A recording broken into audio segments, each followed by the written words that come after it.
USDA just said that we can't pressure can food this way. Before I get started, I want to mention that Carolyn's over there splitting kindling, so you're going to hear some banging, but that's just part of the off-grid life, so something you got to get used to. So as you know, I've had some bagged chicken that we bought from Save-A-Lot the other day. Well, I guess it's been almost a couple of weeks now. We bought it, and then the temperatures went below freezing, so we had it out here in the cooler, like we always do, because we don't have enough room in the refrigerator to put it in, so we put it in the cooler. Well, it stayed frozen the whole time. Well, I just let it stay frozen. No reason to rush it. Well, it got above freezing the last couple of days, so it finally thawed out enough that I could break it loose, put it in the pot so we could cook it. Now, I hot pack our chicken, and the reason I do is it's just so much easier to get it off the bone. I think if you did a cold pack, you can do a cold pack also, where you just take the raw meat and put it in the jar. I think if you did that, it just would waste a lot of meat, and then you'd have to boil it and eat it. I mean, why not just get it all off the bone and can it? A little bit more propane. Maybe not, because you still got to cook it. Regardless, we hot pack it, and we just did 20 jars. 3 bags equals 20 pints. You can see that it's still boiling. Under a vacuum, it boils at much lower temperatures. It's not much hotter than my hand. I mean, it's slightly warm, but hardly. So I leave the rings on until the boiling stops. I took the ring off this one. It stopped already. I use Tattler lids. Tattler lids are reusable lids. What you have here, I've showed this before, is you got 2 pieces. You got the white piece, and then you have that little gasket there. And that gasket, you can use up to 10 times or 10 years, depending on what you believe. The back of the box says 10 years. But everything online, everything I've read or saw on videos says 10 uses. I would imagine it equals out about the same. I like the Tattler lids because they're so much cheaper than regular lids. I mean, once you break down the cost after 10 uses, the rings cost $9 for 12 of them. Well, that's 120 uses. So you divide all that out, it's quite inexpensive. The white part lasts indefinitely. You can use that forever. We do get a little bit more failures than normal, but I've said this before, with the failures, they fail out of the canner. So we've got one failure now, this one right here, and I can deal with them failing right out of the canner. I can either recan them, put them right back into the canner, do it again, or if it's just one like this one, I'll just put that in the fridge and we'll eat it tonight or tomorrow. We also feed the cat this chicken because it's much cheaper than canned cat food. So she can have it as well if we don't eat it ourselves. But Carolyn already said she's going to cook it. We had chicken for lunch also. She makes awesome food. So I have a Presto 16-quart pressure canner. And this is the one that does not have the gauge. There's another one that has the gauge. I just looked it up. This is $75 or $78. The one with the gauge is like $140. Now I have 2 of these. One of them I bought at Walmart. And this one right here I bought at a garage sale. Got this one for like 30 bucks with a bunch of jars. And it was in really good shape. I mean, it's a little stained up, but it's in really good shape. I've replaced the seals. So you have a couple things. You buy new seals every 3 years.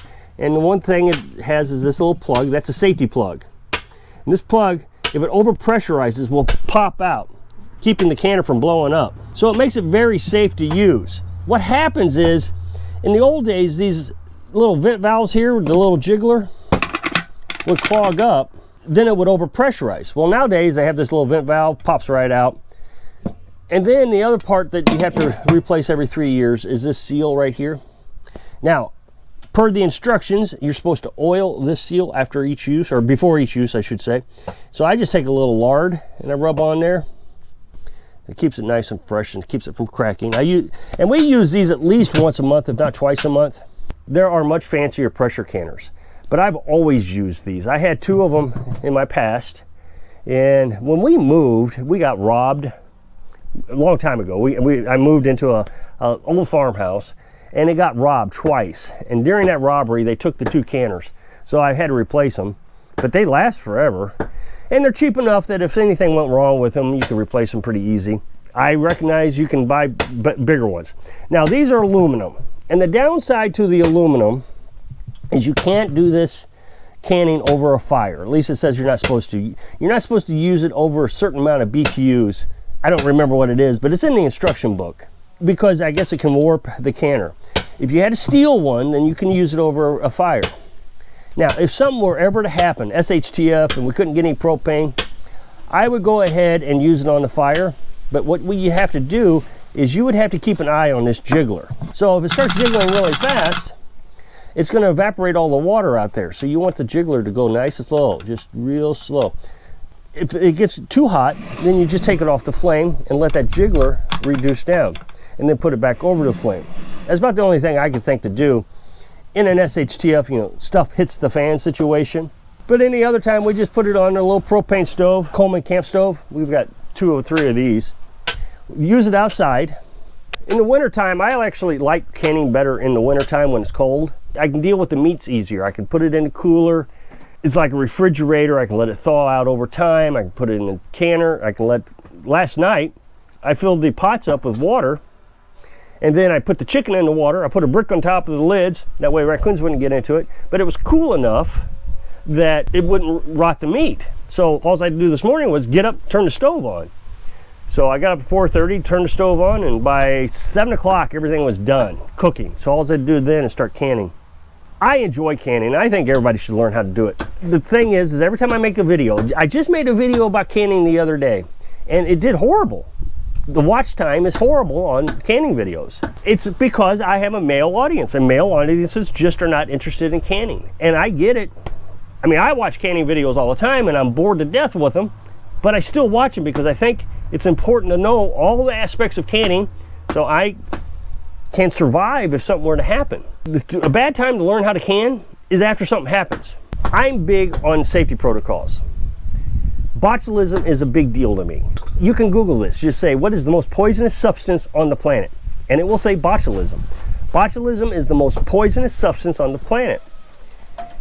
Botulism can't hurt you. Right now, botulism is on my fingers. I can lick my fingers, no big deal. It's on my skin. It's everywhere. But it's not active until you put it in a vacuum.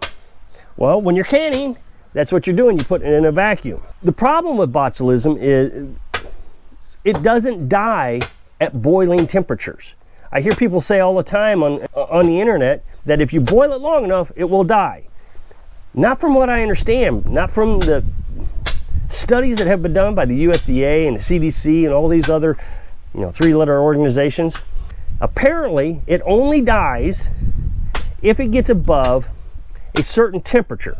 Now, boiling temperature is 212 degrees, or 212, I think it's 212 degrees, whatever it is. Doesn't matter, 220 degrees, whatever it is. But when you pressurize your canner, which is what you're doing, the higher the pressure, the higher the temperature. So, for example, if you go up on a mountain, boiling temperature would be less.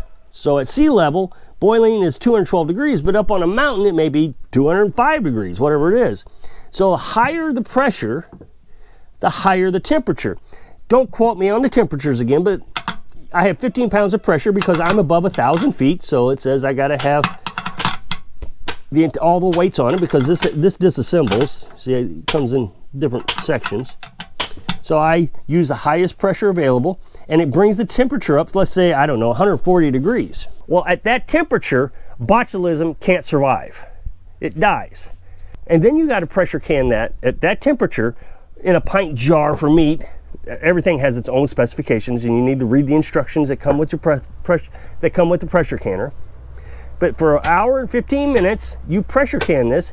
That ensures that the entire contents of the jar gets above that temperature.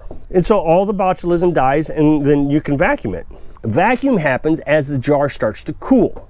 So you get it up to 240 degrees, then you shut the canner off, the temperature starts to drop, and that's when this boiling starts to happen in the jar, and then you know it's sealed in a vacuum.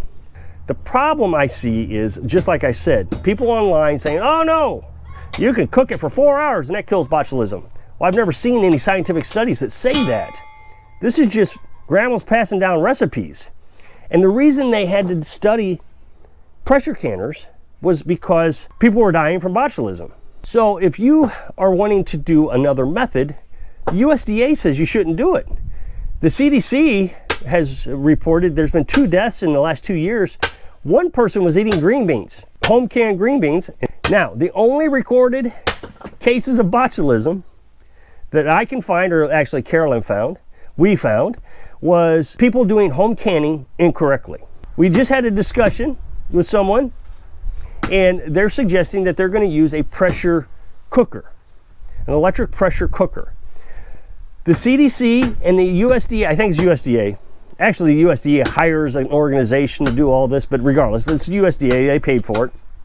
The USDA says you cannot use any of these methods because they have not been tested. So if you're using a pressure cooker that has a computer on it, there's no guarantee that that is going to maintain the temperatures of 240 degrees for the entire time. Just like I said on the fire, you got to watch that jiggler. As long as it's jiggling, you know you're above the pressure that you need to be. I think that's 15 pounds of pressure. As long as that's jiggling, that means that air's coming out of it and you're above the 15 pounds of pressure. If I take this off the flame and this stops working, you got to start your timer all over again. As a matter of fact, just today I had to do the same thing. I was adjusting the temperature on the Coleman camp stove, and as I was doing it, this thing stopped working. I'd only been jiggling for 5 or 10 minutes. It wasn't very long. So I started my timer over again. Once I got it to jiggle again, I started my timer back up. So it cooked for 1 hour and 25 minutes. It doesn't hurt anything. Like I said, if this doesn't seal, I'll just recan it. So that means I'm doing it like 2.5 hours. It doesn't hurt anything. Your meat's not going to be, overcooked or anything. I know $78 for the canner seems like a lot of money, but I think it's worth it for a couple of reasons. One, your safety is worth it. It's worth $78. And if something does happen, you're going to need something that you can rely on to continue to can food. If the grid goes down, you're not going to be able to rely on your pressure cooker, your electric pressure cooker. Now, there's another kind of canner that it comes with a dial gauge. I think that's like $140. It's a Presto. That gauge has to be calibrated every so often. So you need to take it in. I forget where you take it in, but you got to, it says in the instruction, you got to take it in and get it checked to make sure that gauge is still correct. Because if you're using that gauge for 15 pounds of pressure, but it's wrong and it's only actually getting up to 12 pounds of pressure, but the gauge is saying 15, obviously you're not getting it hot enough. So the USDA does not recommend that you can your food and anything other than the pressure canner that you can buy. So if you can click this up next box, it'll take you to a video where I was talking about the government saying you need to stockpile. So I hope I can inspire you to can your food so you can live your dreams. Thanks for watching.